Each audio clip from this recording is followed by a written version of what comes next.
Hello and welcome back dear students.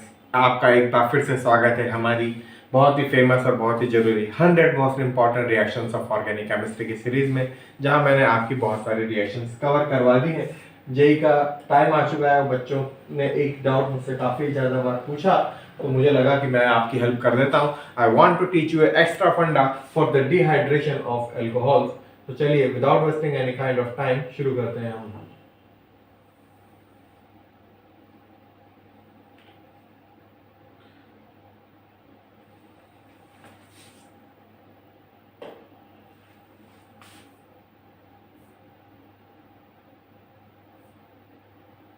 Dehydration of alcohols हमने देखा है H2SO4 के साथ हम करवाते हैं, कई तरीके से होता है। ठीक है, चलिए समझने का प्रयास करते हैं। इसमें एक बड़ा ही इंपॉर्टेंट सा कॉन्सेप्ट है जो बच्चे गलती कर देते हैं। I would like to highlight that. Okay, तो सबसे पहले सपोज कीजिए कि मेरे पास कोई एल्कोहल है। कोई एल्कोहल मेरा कैसा हो सकता है? सपोज कीजिए मेरा कोई 1 डिग्री एल्कोहल है। ठीक है, इसकी अगर मैं रिएक्शन करवाता हूँ किससे किससे रिएक्शन करवाता हूँ, मान लीजिए मैं इसकी रिएक्शन करवाता हूँ H2SO4 से। कंसनट्रेटेड होगा, कंसनट्रेटेड है सर। कैसा है? कैसा एसिड है? कंसनट्रेटेड है, कॉन्क है। At the same time concentrated होने के साथ साथ इसका टेम्परेचर कितना है? कितना टेम्परेचर है इसका? इसका टेम्परेचर है काफ़ी ज़्यादा, that is around 170 degree centigrade. हो सकता है आपको 170 डिग्री सेंटीग्रेड की जगह ऐसा लिखा जाए 340, नहीं 3 नहीं होगा यहाँ पे। मेरा 170 डिग्री सेंटीग्रेड टेम्परेचर होगा, या फिर मेरा टेम्परेचर क्या होगा? मेरा टेम्परेचर हो सकता है 370 plus 170 that is 470 plus 70 that is around 550 kelvin के आसपास हो सकता है। इस तरह की रिएक्शन में जब कंसंट्रेटेड एसिड होगा, आपका कंसंट्रेटेड एसिड होगा, 170 डिग्री पे होगा, तो यहाँ पे जो रिएक्शन होगी वो कौन सी होगी सर? एलिमिनेशन की रिएक्शन होगी। एलिमिनेशन की रिएक्शन कैसी होगी? यहाँ पे जो मेरा प्रोडक्ट बनेगा वो बन जाएगा C double bond C, H H H और H। ये मेरा प्रोडक्ट कैसे बनेगा सर?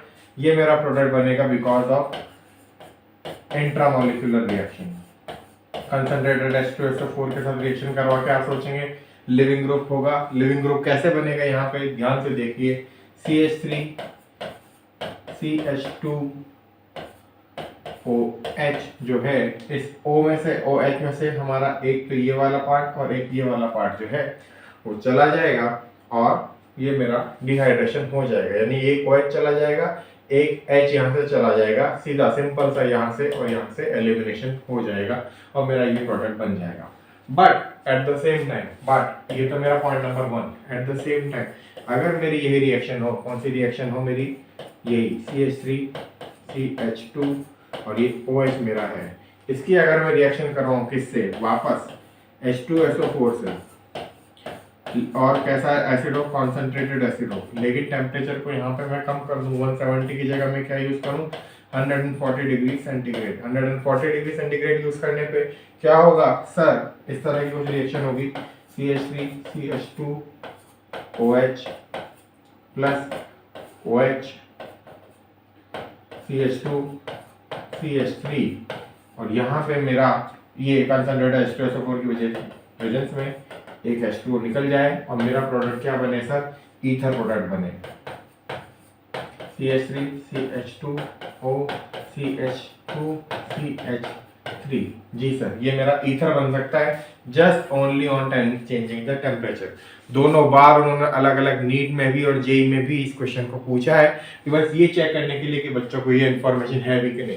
कई बार बच्चे मुझसे ये भी पूछते हैं कि सर CH3 CH2 OH, मान लीजिए ये मेरा अल्कोहल ना होके फॉर्मिक एसिड होता, सॉरी मिथेनॉल होता तो भी यही होता। ठीक है, इसको अगर मैं H2SO4 के साथ हीट कर रहा हूँ, ठीक है, कॉन्सेंट्रेटेड एसिड है मेरा काफी, लेकिन मेरा टेम्परेचर जो है अराउंड 110 डिग्री सेंटीग्रेड है, तो उस कंडीशन में ज्यादा कुछ नहीं होता, कुछ इस प्रकार का कंडीशन बनती है, CH3 CH2OH2 और यहाँ प्लस आ जाता है, और यहाँ पे आपका दूसरा ये जो है HSO4 4 और यहाँ पे माइनस आयन, इस तरह का कोई कंपाउंड बनता है, यानी कि बेसिकली जस्ट प्रोटोनेशन होता है और कुछ नहीं होता। ध्यान रखने की बात, 117 डिग्री होगा, क्या बनेगा सर? एल्कीन बनेगा। कैसा होगा? इंट्रामोलिक्यूलर। सेकेंड रिएक्शन में टेम्परेचर क्या होगा? 140 डिग्री होगा। कैसी रिएक्शन होगी सर? इंटरमोलिक्यूलर, दो मॉलिक्यूल्स के बीच।